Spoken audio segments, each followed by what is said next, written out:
Palagi bang full storage yung phone mo? Sundan mo lamang po ito na gagawin natin para magkaroon ng space yung ating telephone. Let's go!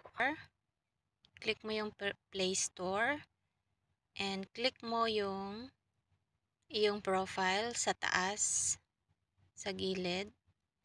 Click ang Manage App and Device. Click Manage. Click Install. Click Not Installed.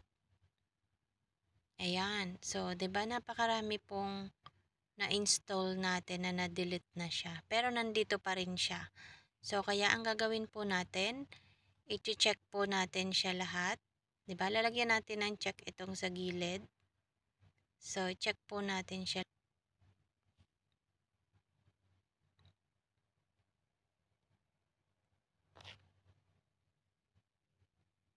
Napakarami po. So, para magkaroon tayo ng space.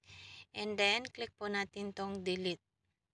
So, yan. Remove apps won't appear here but can be installed again. Okay? So, remove na po natin siya. Yan. So, wala na po siya, diba? Okay. So, thank you for watching, guys. Share this po para makatulong tayo sa iba. God bless.